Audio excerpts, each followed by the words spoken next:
Assalamualaikum warahmatullahi wabarakatuh. Bismillahirrahmanirrahim. Alhamdulillahilladzi hadana lihada wa ma kunna linahtadiya laula an hadanallah. Alhamdulillahilladzi jama'ana lihada wa ma kunna linajtami'a laula an jama'anallah. Asyhadu an la ilaha illallah wa asyhadu anna sayyidana Muhammadan abduhu wa rasuluh. Allahumma salli wa sallim ala sayyidina Muhammad wa ala alihi wa ashabi ajmain, amma ba'du. Hadirin jamaah salat subuh rahimakumullah. Alhamdulillah, puji dan syukur kita panjatkan hadirat Allah subhanahu wa ta'ala atas karunia nikmatnya kita telah melaksanakan salat subuh dengan berjamaah. Mudah-mudahan segala amal ibadah yang kita laksanakan senantiasa diterima oleh Allah subhanahu wa ta'ala. Amin ya rabbal alamin. Salawat dan salam semua tetap tercurah atas Nabi kita, Nabi besar Muhammad sallallahu alaihi wasallam. Hadirin kaum muslimin rahimakumullah. Tema kajian pada subuh di Sabtu pekan keempat yaitu membaca kitab Awwalu Marrah At-Tadabburul Quran, yaitu buku merenungi atau mentadabburi Al-Quran. Kalau tidak salah kita sudah sampai di surah An-Nisa, sudah sampai di Al-Mihwar Ar-Ra'isi, Al-Mihwar Al-Asasi li surah ya. Yaitu tema utama dari surah An-Nisa, yaitu Al-Adlu war-Rahmah, keadilan dan kasih sayang. Kemarin kita sudah bahas ya panjang lebar penamaan surat ya.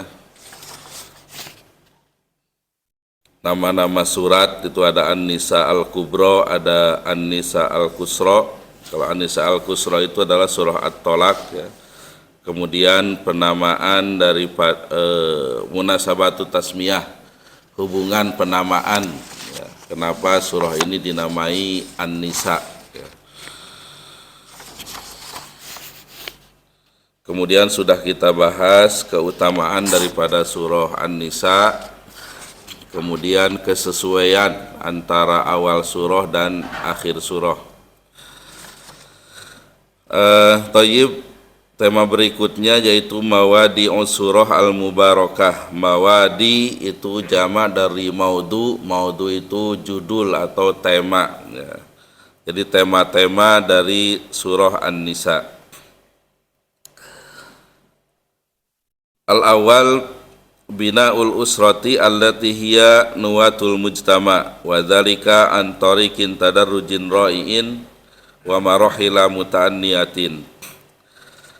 Membangun keluarga yang mana keluarga ini merupakan inti masyarakat. Wa dzalika, hal tersebut melalui tahapan-tahapan yang yang pelan-pelan, tahapan-tahapan yang unik dan pelan-pelan. Jadi dalam surah An-Nisa ini dibahas tentang bagaimana membangun keluarga ya. Karena kalau keluarga di antaranya kan masyarakat terkecil itu adalah keluarga ya. Kalau keluarga ini baik, maka diharapkan masyarakat juga baik begitu. Tapi sebaliknya kalau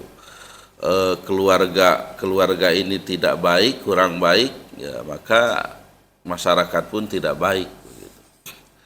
Dan sekarang ini ya harus terus menjadi evaluasi bagi kita semuanya, di mana angka masalah dalam keluarga itu begitu banyak ya. Perceraian itu sekarang sudah mendekati setiap tahunnya hampir 500 ribuan. Kalau di tahun 2014 saya punya data itu 368 ribuan setahun. Jadi kalau di breakdown setiap harinya di tahun 2014 itu ada seluruh Indonesia ya, 1000 pasangan, ya. 1000 pasangan yang berpisah. Itu. Ada juga penelitian yang saya tulis juga di buku itu, 10% ya dari perkawinan itu bercerai gitu. Karena data perkawinan kan ada di Kementerian Agama ya, setiap tahunnya berapa gitu, berapa juta. Nah, ternyata sekitar 10%-nya itu bercerai ya. Nah, sekitar 80% itu rumah tangga yang punya masalah itu. Ada istilah ibarat api dalam sekam gitu. Ya, jadi ya rumah tangganya jalan tapi banyak masalahnya gitu. Kemudian kalau tidak salah 10% bahagia, 5% bahagia sekali. Jadi salah saya ngitungnya. 5% bahagia, 5% bahagia sekali gitu. Jadi pas 100% itu penelitian kalau tidak dari Unpad ya, kalau tidak salah itu. Jadi banyak permasalahan itu rumah tangganya itu sendiri, belum dengan masalah anak ya, dengan masalah anak gitu. Kemarin saya sempat ngobrol itu ya, banyak anak-anak yang sudah kecanduan ya, kecanduan ada pil baru itu, pil yang ternyata menyebar lagi dulu itu, sekarang ini kalau saya pil anjing namanya itu ya. Dan anak itu sudah berani ngancam ke orang tua, kalau nggak dikasih uang saya mau bunuh diri gitu, atau ngancam sebaliknya gitu. Nah ini realita yang, karena kemarin yang berbicara itu seorang dokter, jadi paham ya, banyak yang konsultasi kepadanya gitu. Tapi secara umum di antara penyelesaiannya itu adalah dengan Al-Qur'an. Ya, karena Al-Qur'an itu sebagai petunjuk. Kalau manusia berpegang teguh kepada Al-Qur'an, insya Allah ya keluarga, masyarakat itu akan baik. Gitu.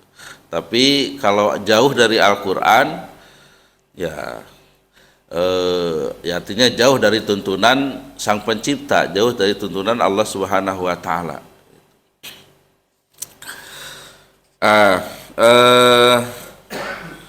Dalam surah An-Nisa ini, di antara penyelesaiannya itu adalah membangun keluarga ya, membangun keluarga yang baik tentunya.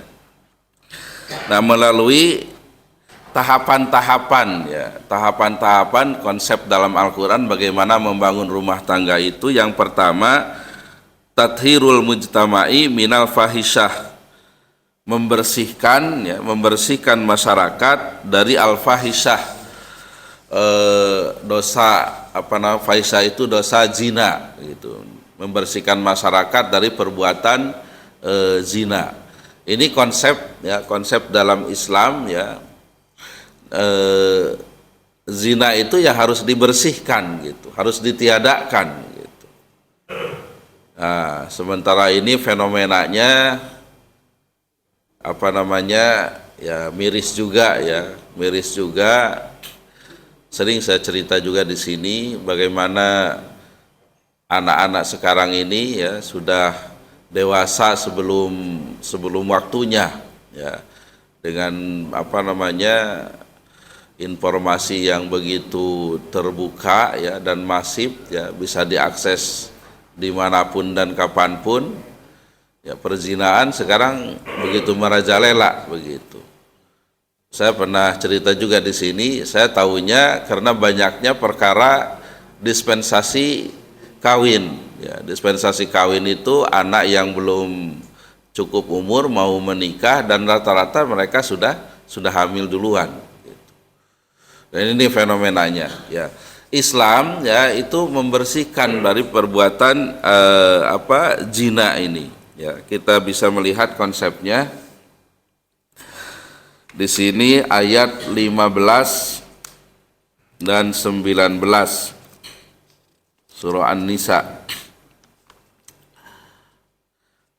A'udzubillahi minasyaitonirrajim. Wallati yatinal fahishata min nisaikum fastashidu alaihinna arba'atam minkum fa in syahidu fa amsikuhunna fil buyuti hatta yatawaffahunnal maut aw yaj'alallahu lahunna sabila. Dan para perempuan yang melakukan perbuatan keji yaitu berzina di antara perempuan-perempuan kamu, hendaklah terhadap mereka ada 4 orang saksi di antara kamu yang menyaksikan. Apabila mereka telah memberi kesaksian, maka kurunglah mereka perempuan itu dalam rumah sampai mereka menemui ajalnya atau sampai Allah memberi jalan yang lain kepadanya. Ya. Nah, ini hukuman zina di awal Islam ya itu dikurung ya, dikurung di rumah ya, apa bahasa tahanan rumah, tidak boleh keluar gitu sampai mati gitu, dikurung. Itu hukumannya. Tapi di sini disampaikan juga prosedur ya, prosedur menetapkan bahwa dia itu sebagai apa namanya tersangka atau terpidana begitu. Yaitu adanya 4 orang saksi ya, adanya 4 orang saksi, dan ini apa namanya dipertahankan ya, berbeda dengan jenis hukumannya, nanti dirubah dengan dinasah dengan surah An-Nur ayat 2 ya, surah An-Nur ayat 2 dan hadis Nabi Shallallahu Alaihi Wasallam ya, riwayat Bukhari, di mana kalau di ayat ini ya dikurung ya sampai meninggal dunia. Nah, makanya ada awyaj'alallahu lahunna sabila, atau Allah menjadikan jalan yang lain itu. Nah, itu dengan turunnya surah An-Nur ayat 2, yaitu perempuan yang belum menikah itu didera 100 kali ya. Adapun yang sudah apa namanya yang sudah menikah atau pernah menikah itu dengan rajam ya, dilempari dengan batu yang sedang sampai meninggal dunia gitu. Nah, cuma tetap prosedurnya harus ada fastashidu alaihina arba'atam minkum, harus ada 4 orang saksi ya, 4 orang saksi. Bahkan dalam hadisnya itu ya 4 orang saksi ini harus melihat ya, harus melihat dengan mata kepalanya. Dan dalam hadis itu ibarat apa, masuknya timba ke sumur itu harus dilihat begitu ya, itu udah bahasa hadisnya seperti itu ya. Dan ini susah ya, sulit apa namanya pembuktian seperti ini. Kalau tidak salah di zaman Umar itu ada yang berani bersaksi 3, 1 tidak berani begitu. Nah, ini masalah apa namanya hukuman bagi pezina ya. Adapun dalam praktek di zaman Nabi, yaitu perempuan siapa namanya itu Ma'iz ya. Ya, Ma'iz itu atas dasar pengakuan ya, pengakuan ya, dia datang kepada Nabi kemudian mengatakan tohirni ya Rasulullah, sucikan saya, bersihkan saya gitu. Kenapa? Saya udah berzina gitu. Terus kamu hamil enggak? Ya, saya hamil gitu. Nah, udah tunggu sampai anakmu melahirkan gitu. Nah, setelah melahirkan datang lagi kepada Nabi, sama bahasanya tohirni ya Rasulullah, bersihkan gitu. Anakmu kan harus menyusui, susukan dulu begitu. Ya, sampai saya disusukan datang lagi gitu. Akhirnya dilaksanakanlah rajam gitu. Nah, cuma menariknya, uniknya ya pidana zina ini ya. Jadi setelah lahiran anak itu, Nabi tidak menyuruh sahabatnya atau siapa cari itu si Ma'iz itu untuk dihukum begitu. Atau setelah kira-kira selesai menyusui cari itu gitu supaya dihukum gitu. Tidak seperti itu ya. Tapi dengan datang kepada Nabi. Jadi artinya kalaupun tidak datang lagi, ya terserah gitu. Ya, terserah mau menyerahkan dia atau enggak, terserah gitu. Ya mungkin tobat atau apa, terserah gitu. Dan dalam konteks pidana Islam itu, ketika orang mau dirajam, ya itu tidak boleh diikat, tidak boleh diikat tangan, kakinya, atau bahkan dikubur, tidak boleh. Dia kalau mau melarikan diri saja gitu. Nah ini apa namanya dalam hal prakteknya ya. Kalau di Saudi ya, di Saudi pernah ada cerita ya, seorang hakim itu, saya hampir 20 jadi hakim, 20 tahun dari jadi hakim, belum pernah saya apa namanya menghukumi yang pezina itu katanya. Karena memang berat syaratnya, harus 4 orang saksi atau pengakuan gitu. Nah, jadi ini dari sisi hukumannya ya, sisi hukumannya ini ancaman yang menakutkan ya. Bahkan ya apa namanya harus dipersaksikan di umum dan jangan menaruh kasih sayang ya. Jangan kasihan gitu ketika apa namanya dihukum itu. Nah ini kan untuk membuat yang lain itu takut begitu untuk melakukan zina tersebut begitu. Kemudian ya banyak sekali dampak negatif daripada perzinahan ini. Makanya dalam surah Al-Isra menyebut zina itu wasa asabila ya. Wala taqrabuz zina innahu kana fahisyata wasa asabila, dan cara yang buruk begitu. Ya, kalau tidak salah pernah waktu hari Ahad itu ya ada penyuluhan dari puskesmas kalau tidak salah ya. Bagaimana anak yang kena penyakit ya apa namanya itu, bukan AIDS saja ya, sifilis ya. Ya, yang ya raja singa dan sebagainya itu karena berzina itu. Ya, efeknya kepada fisik ya kepada fisik. Belum lagi ketika terjadi perzinahan kemudian ada rasa ketagihannya juga begitu ya, sehingga mencari-cari lagi yang lain gitu. Belum lagi kalau berzina kemudian hamil ya, itu mengacaukan keturunan ya, mengacaukan kasihan status anak ya. Anak walaupun ujung-ujungnya tetap anak itu dapat akta kelahiran, tapi namanya itu hanya nama ibunya, nama ibunya saja, anak dari ini gitu. Kecuali kalau setelah hamil itu yang si wanita itu nikah dengan yang menghamilinya ya, dengan menghamilinya. Dan dalam kompilasi hukum Islam itu dibolehkan dinikahi dengan laki-laki yang menghamilinya, dan tidak perlu ketika sudah lahir anaknya tidak perlu lagi nikah ulang gitu. Dan itu akta kelahirannya biasanya disebut nama ayah ibunya. Nah, padahal kalau secara fikih ya udah jelas gitu. Walaupun ada ya macam-macam pendapat lah, karena ada yang 6 bulan itu masih dimungkinkan itu. Tapi kalau sudah jelas-jelas zina dan sudah jelas hamil ya jelas anak tidak sah gitu. Jelas anak tidak sah. Sementara ada akta kelahiran, sepertinya anak sah gitu. Nah ini yang perlunya wawasan ya, dan kita juga perlu tahu ya ketika ada kejadian seperti ini ya, mudah-mudahan ini dijauhkan ya dari keluarga tetangga kita ya. Nah ini masalahnya ketika dia mau nikah lagi si anak ini yang perempuan ini, jangan sampai si bapak biologisnya itu menjadi wali. Kalau sudah jelas-jelas memang hamil di luar nikah gitu.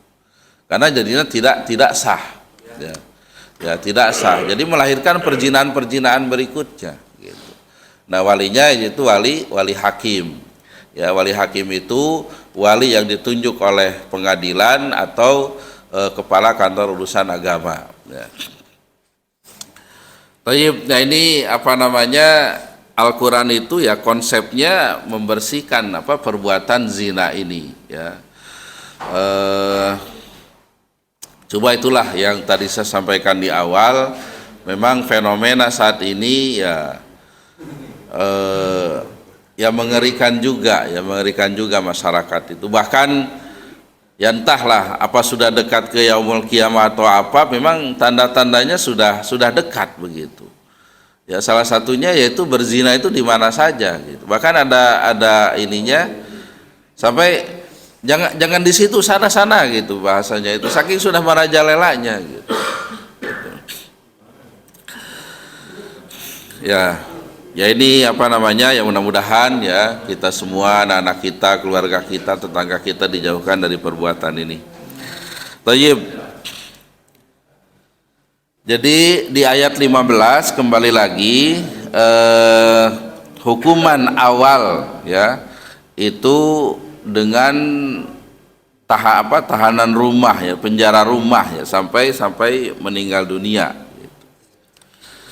Kemudian di sini disampaikan juga ayat 19.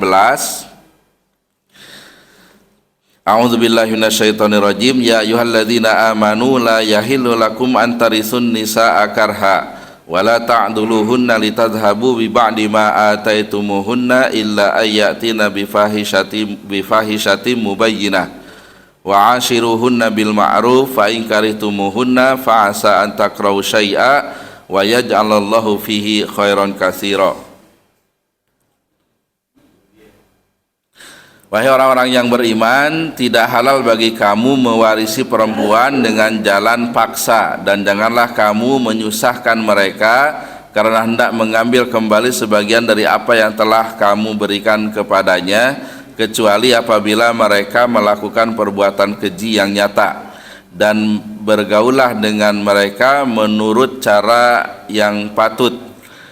Jika kamu tidak menyukai mereka, maka bersabarlah, karena boleh jadi kamu tidak menyukai sesuatu padahal Allah menjadikan kebaikan yang banyak padanya.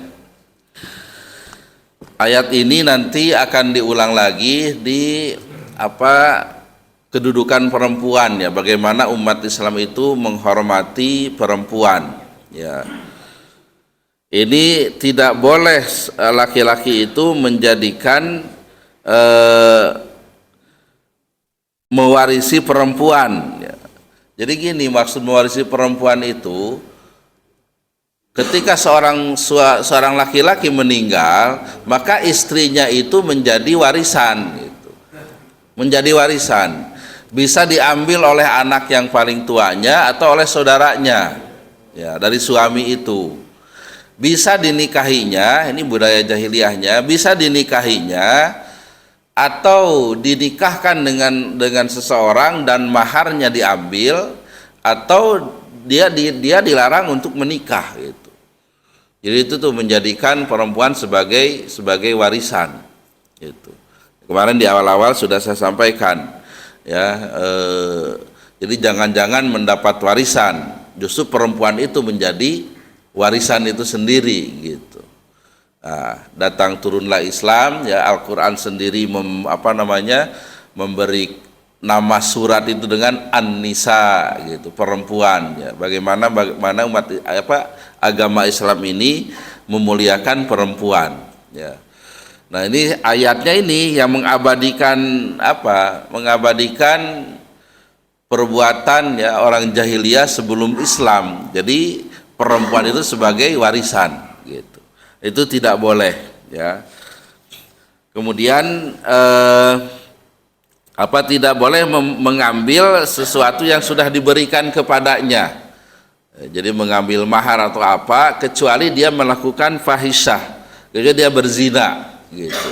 Jadi kalau perempuannya serong gitu, itu boleh ditindak ya, diambil lagi yang sudah diberikan dan diceraikan gitu, boleh saja seperti itu. Nah, ini hukuman bagi pezina, stressingnya kan di situ, jadi tidak boleh berzinanya itu ya.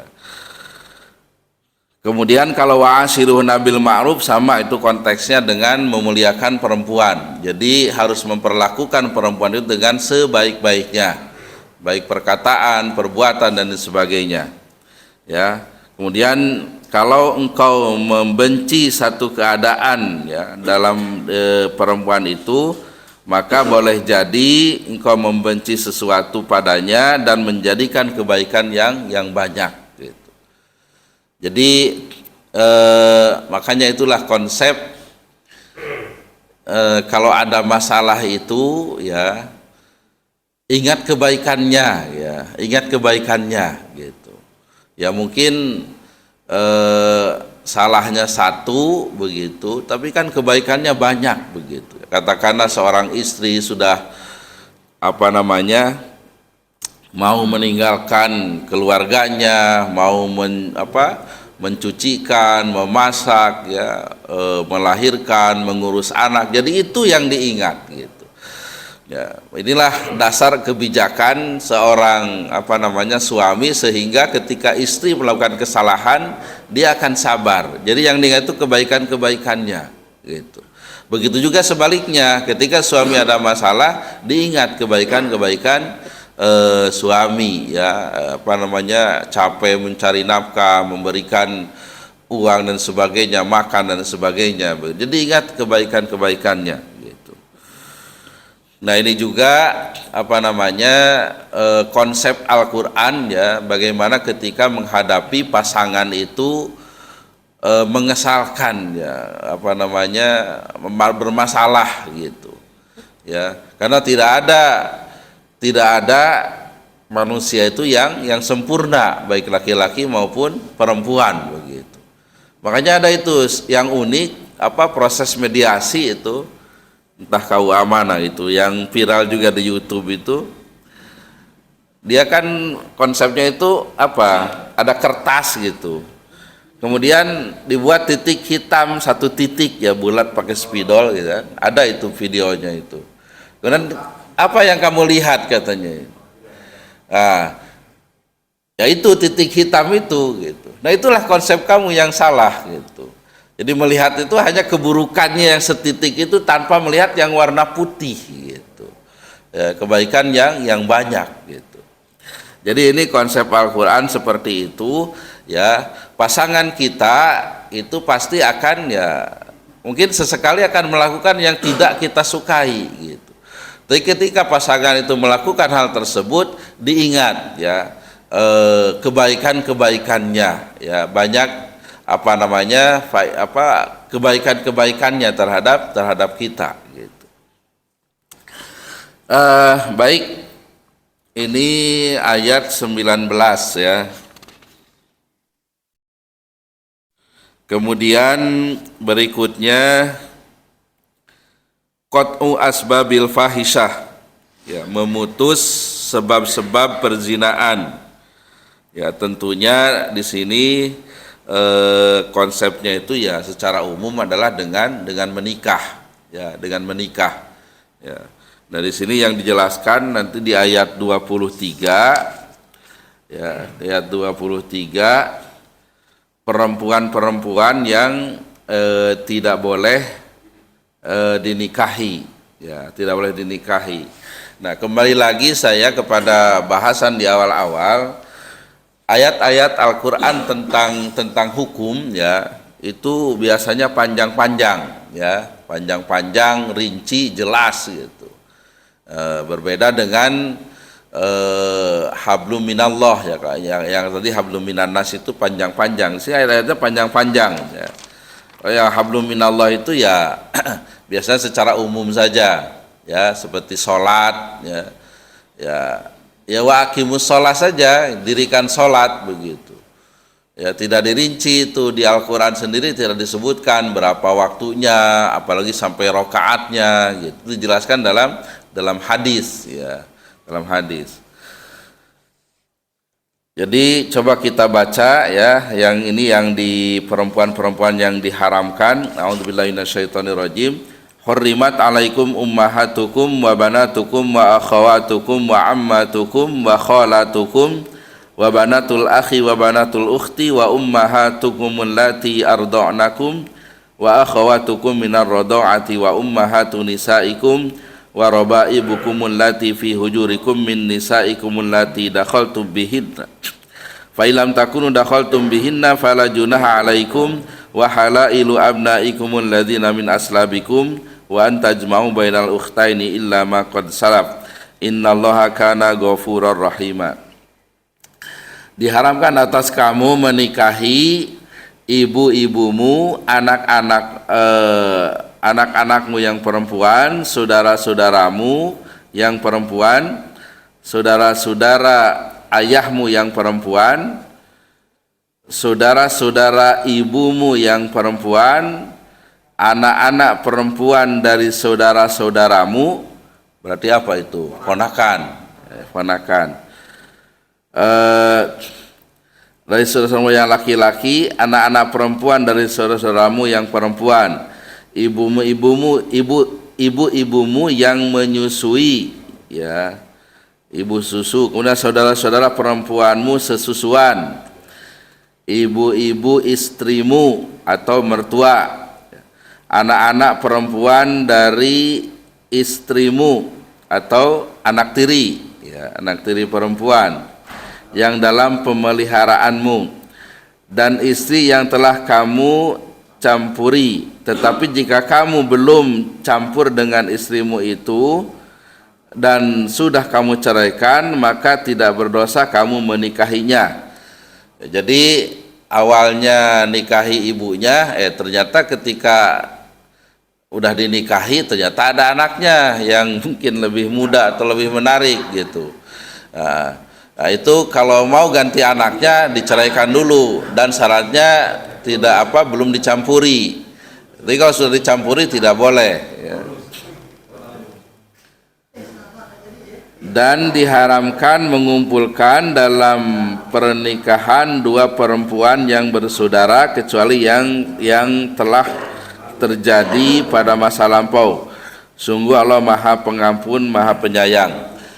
Nah ini adik kakak dijadikan ya kumpul ya, jadi dua istri ya, gabung itu nggak boleh ya, nggak boleh. Tapi kalau seandainya umpamanya menikahi kakaknya, kemudian kakaknya meninggal, kemudian menikahi adiknya, ya itu boleh gitu. Ya turun ranjang ya bahasanya ya.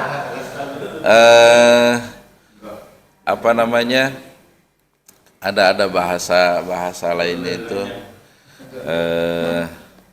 Ya itu boleh ya. Tajib. Kemudian dijelaskan juga di ayat 24-nya. Wal muhsanatu minan nisa'i illa ma malakat aymanukum kitaballahi alaikum wa uhilla lakum ma wara'a dzalikum an tabtagu bi amwalikum muhsinina ghairu musafihin famastamtatum bihi minhunna fa'atuhunna ujurahunna faridah wala junaha alaikum fima taradaitum bihi min ba'dil faridah innallaha kana aliman hakima. Dan diharamkan juga kamu menikahi perempuan yang bersuami kecuali hamba sahaya perempuan tawanan perang yang kamu miliki sebagai ketetapan Allah atas kamu. Dan dihalalkan bagimu selain perempuan-perempuan yang demikian itu jika kamu berusaha dengan hartamu untuk menikahinya bukan untuk berzina. Maka karena kenikmatan yang telah kamu dapatkan dari mereka, berikanlah mas kawinnya kepada mereka sebagai suatu kewajiban. Tetapi tidak mengapa jika ternyata di antara kamu telah saling merelakannya setelah ditetapkan. Sungguh Allah Maha mengetahui, Maha bijaksana. Jadi tidak boleh cinta kepada yang udah bersuami gitu. Kecuali illa ma malakat aymanukum, nanti ada konsepnya dalam perang ya.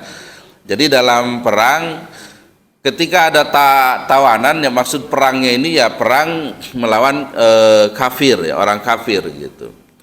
Nah, ketangkeplah perempuannya gitu sebagai tawanan. Nah itu dibagaimanakan sementara dia ada suaminya. Kalau itu boleh gitu, itu boleh ya, boleh konteksnya dulu. Nah, kenapa diantara hikmahnya ya, yang pertama kalau dia dikembalikan lagi ya bisa jadi dia menjadi kafir lagi gitu si perempuan ini.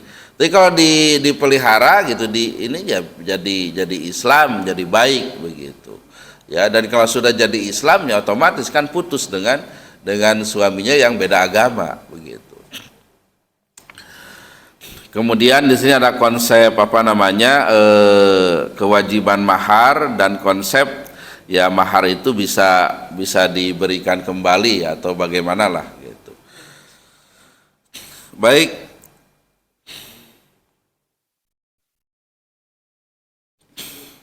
Kemudian ini satu aja lagi, azul fiat al-fasidah wa fathu babi taubati lahum, ya. Azrun itu apa ya? Jadi menjauhkan ya, membuang ya remaja-remaja yang rusak itu ya, tapi tetap membuka pintu taubat bagi mereka ya. Di ayat 16, 17, 18 ya, banyak juga ayatnya ini. A'udzubillahi minasyaitonirrajim, walladzani yatiyaniha minkum fa'adzuhuma fa in taba wa aslaha fa'aridu anhuma innallaha kana tawwabar rahima. Dan terhadap dua orang yang melakukan perbuatan keji di antara kamu, maka berilah hukuman kepada keduanya.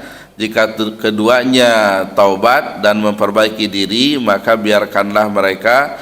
Sungguh Allah Maha Penerima Taubat, Maha Penyayang. Ya.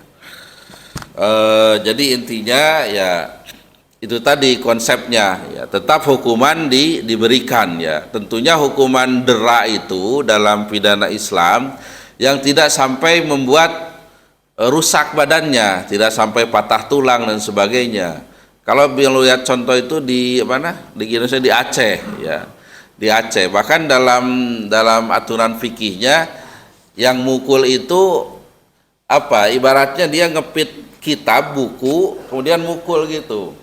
Dan buku itu tidak jatuh gitu. Itu konsepnya. Itu. Konsepnya seperti itu. Jadi 100 kali deraan. Jadi bukan apa ya? Bukan karena kesal dengan orangnya gitu, tapi itu menegakkan hukum Allah. Jadi bukan asal-asalan mukul begitu, tidak gitu. Ya, supaya ada efek jerak begitu. Dan ternyata ya mungkin yang orang Aceh tahu ya bagaimana efeknya hukum, karena baru 10 ya pidana Islam yang diterapkan di sana itu judi dan sebagainya ya. Konsepnya ternyata ya orang yang non muslim pun ya lebih cenderung diadilinya itu di mahkamah syariah gitu. Kenapa? Karena dia tidak ditahan. Yang penting waktu sidang datang dia dihukum, lepas lagi gitu. Kalau di pengadilan negeri harus ditahan, kemudian nanti dihukumnya juga penjara begitu. Tidak bisa kerja katanya gitu. Mending dihukum di mahkamah syariah Aceh itu gitu. Itulah konsep pidana Islam ya. Jadi tidak membuat tumpukan yang di penjara itu gitu. Ya orang mabuk begitu ya udah dicambuk, lepas lagi, mabuk cambuk lagi gitu. Tidak semua dimasukkan penjara, makanya sekarang penjara sudah overload gitu. Ya sudah overload gitu. Begitu juga ya konsep mencuri dan sebagainya gitu ya. Sementara ini ya pidana di kita semuanya ujung-ujungnya penjara gitu. Dan penjara itu banyak sekali efek dampak negatifnya ya, memberi makan orang jahat ya, belum lagi kebutuhan biologis merekanya itu seperti apa itu tidak ini. Tapi kalau udah ya udah dia dilepas begitu kerja ya sudah, melakukan kriminal lagi hukum lagi gitu.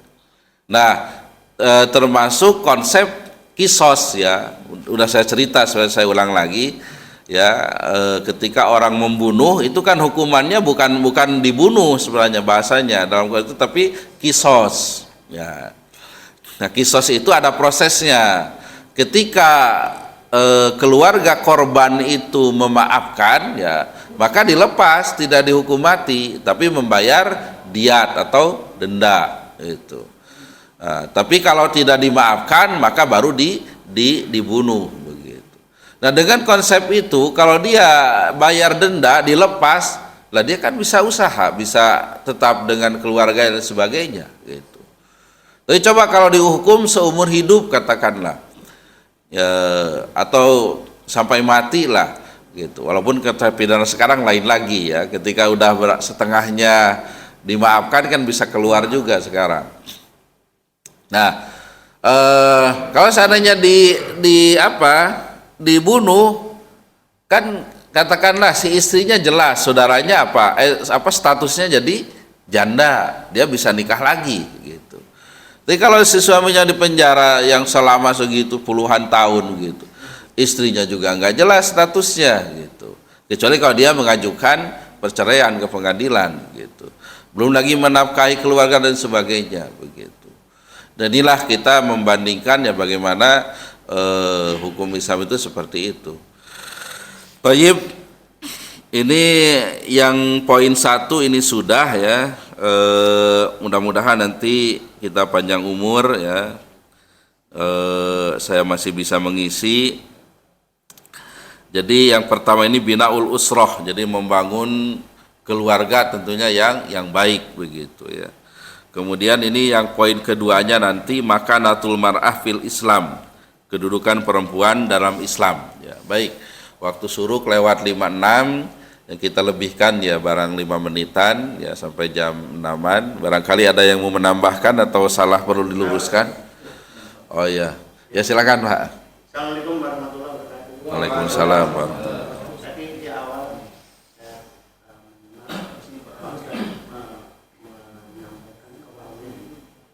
kewalian anak yang lahir di luar nikah.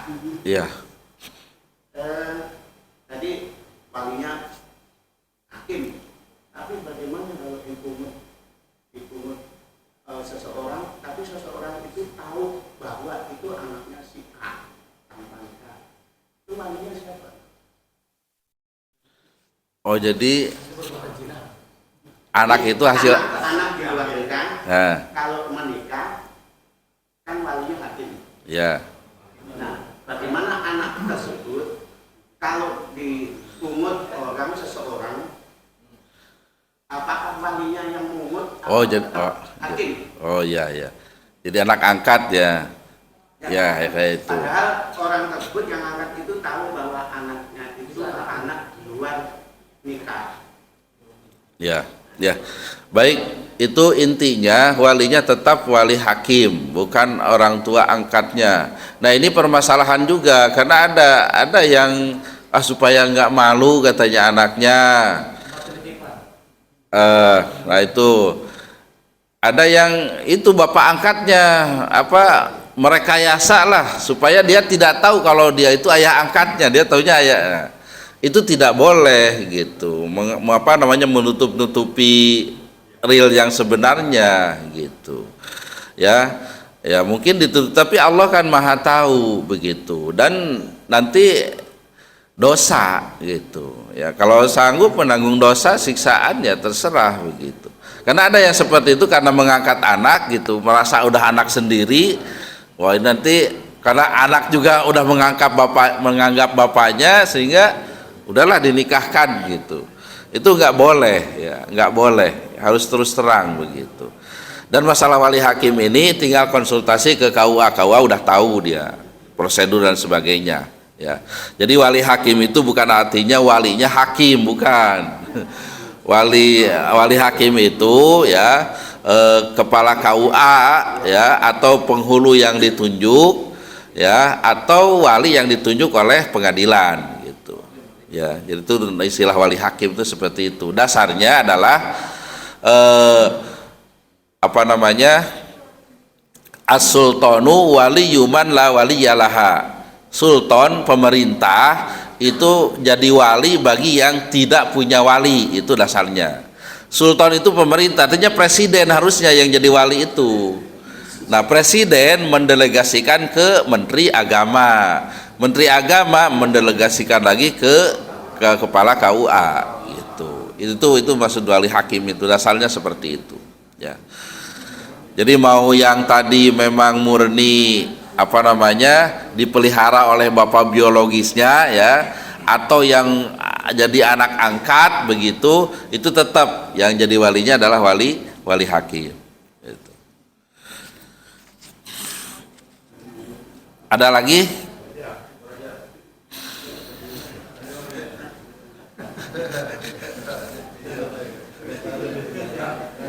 Oh iya. Biasanya penutup kalau daftar aja.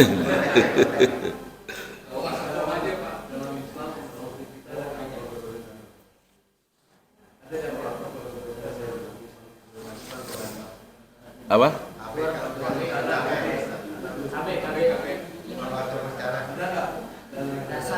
KB. Oh ya.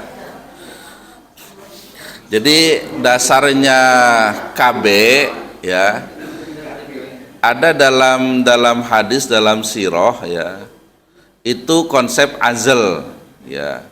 Bahasa sahabat itu nahnu na'zilu wal qur'anu yanzilu gitu. Kami berazal dan Al-Qur'an turun gitu. Dan kami tidak, dalam tanda petik, tidak ada larangan gitu. Jadi konsep azal itu kan konsepnya KB zaman dulu gitu. Ya, tahulah azal itu, jadi ketika mau keluar klimaksnya dikeluarin gitu. Jadi keluarnya itu di luar gitu. Itu azal namanya. Gitu. Jadi tidak di dalam gitu. Nah, bahasa para sahabat itu nahnu na'zilu wal qur'anu yanzilu. Ya. Kami berazal dan Al-Qur'an turun, dan itu tidak dilarang.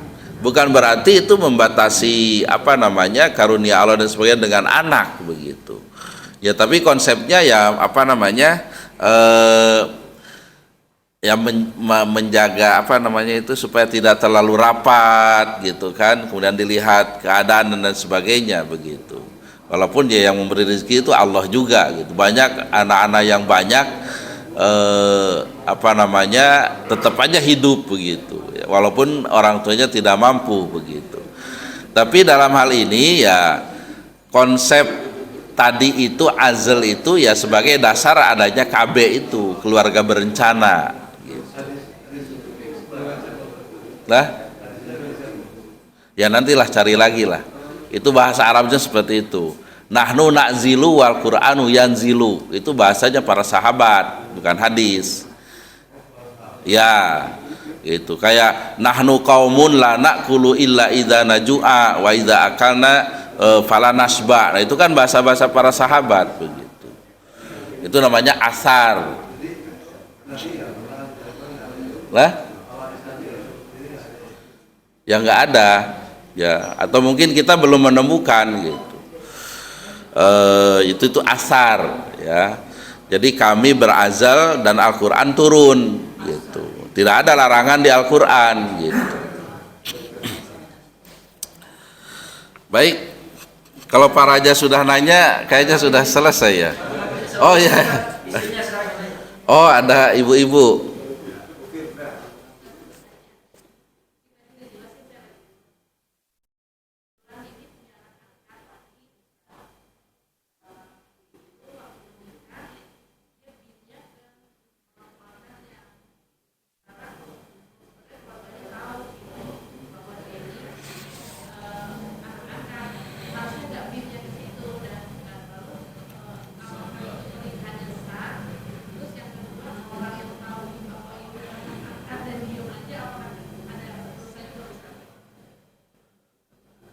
Oh, jadi enggak, yang terakhir itu apa? Iya, iya. Ya, kalau binnya kan jelas ya. Jadi itu kan teguran Nabi kepada teguran Allah Subhanahu wa taala kepada Nabi sallallahu alaihi wasallam yang menisbatkan Zaid bin Harisah menjadi Zaid bin Muhammad kan. Nabi mengangkat Zaid bin Harisah, itu panjang kisahnya itu. Nah, setelah jadi anak angkat dinobatkanlah Zaid bin Muhammad gitu. Itulah yang ditegur oleh Allah. Ya, jadi tidak boleh menisbatkan ke ke ayah angkatnya, itu haram hukumnya gitu. Dan Nabi pun mengganti menjadi Zaid bin Harisah lagi gitu. Nah, cuma nanti kisah Zaid ini panjang juga ya, karena Zaid ini kan seorang hamba sahaya, menjadi diangkat menjadi anak angkat Nabi, ya bangga bin Muhammad, ternyata dihilangkan gitu. Tapi di kesempatan lain nanti kisah Zaid itu hanya Zaid lah sahabat Nabi yang disebut oleh Allah dalam Quran. Falamma qada Zaidum minha wa zawwajnakaha kan. Nah, jadi hanya Zaid, Abu Bakar itu, Umar tidak disebut tuh namanya dalam Quran, cuma ada sifat-sifat Abu Bakar itu disebut ya. Tapi yang disebut namanya itu hanya Zaid. Nah, itulah Zaid bin Harisah itu. Jadi konsepnya tidak boleh ya membuat akta anak ini nggak boleh gitu. Kalau ngangkat anak itu suatu kebaikan dan Nabi melakukan itu, artinya sunnah gitu, menolong orang dan sebagainya gitu. Jadi ketika dinisbatkan kepada ayah angkatnya itu tidak boleh gitu. Itu tidak boleh. Kemudian tadi apa?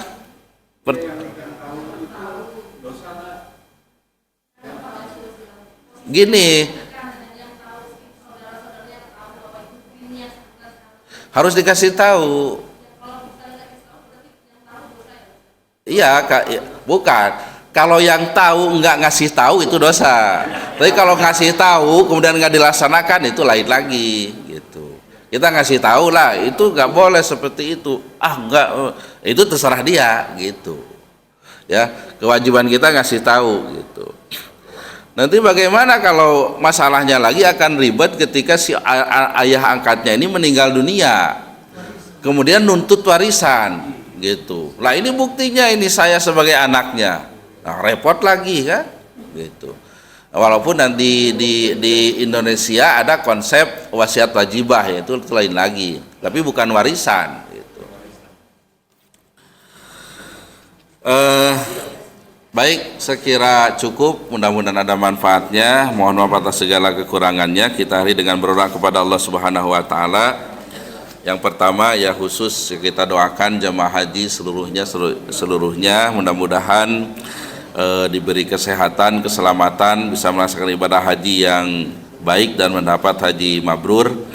Kita doakan saudara kita yang sedang sakit, yang sedang ditimpa musibah seperti sakit dan sebagainya, diberi kesabaran dan diberi kesembuhan oleh Allah. Kita doakan anak-anak kita menjadi anak-anak yang soleh, yang solihah, anak-anak yang berilmu, mengabdi kepada Allah, berbakti kepada kedua orang tua. Mudah-mudahan semua maksud dari kita dijawab oleh Allah. Lihadhihi niyah wa likulli niyatin solihah barakati al-fatihah. A'udzubillahi minasyaitonir rajim. Bismillahirrahmanirrahim. Alhamdulillahirabbil alamin arrahmanirrahim maliki yaumiddin. Iyyaka na'budu wa iyyaka nasta'in ihdinas siratal mustaqim siratal ladzina an'amta 'alaihim ghairil maghdubi 'alaihim waladdallin. Bismillahirrahmanirrahim. Alhamdulillahirabbil alamin hamdan yuwafi ni'amahu wa yukafi'u mazidah. Ya rabbana lakal hamdu kama yanbaghi li jalali wajhika wa 'azimi sultanik. Allahumma shalli ala Muhammad wa ala ali Muhammad. Allahumma ighfir lana dzunubana wa liwalidina warhamhuma kama rabbayana shighara. Allahumma ja'al jam'ana hadza jam'an marhuma wa tafarruqana min ba'dihi tafarruqan ma'suma. Rabbana hab lana min azwajina wa dzurriyyatina qurrata a'yun waj'alna lil muttaqina imama. Rabbana la tada' lana dhanban illa ghafarta wa la hamman illa farajtah wa la daynan illa qadaita wa la maridan illa syafaitah wa la 'aiban illa satartah wa la hajatan hawajid dunya wal akhirati illa qadaitaha ya arhamar rahimin. Rabbana atina fid dunya hasanah wa fil akhirati hasanah wa qina adzabannar. Wa sallallahu ala sayyidina Muhammadin wa ala alihi wa sahbihi wa sallam. Subhana rabbika rabbil izzati amma yasifuna wa salamun alal mursalin walhamdulillahi rabbil alamin. Subhanakallahumma wa bihamdika asyhadu an la ilaha illa anta astaghfiruka wa atubu ilaik. Alhamdulillahi rabbil alamin. Assalamualaikum warahmatullahi wabarakatuh.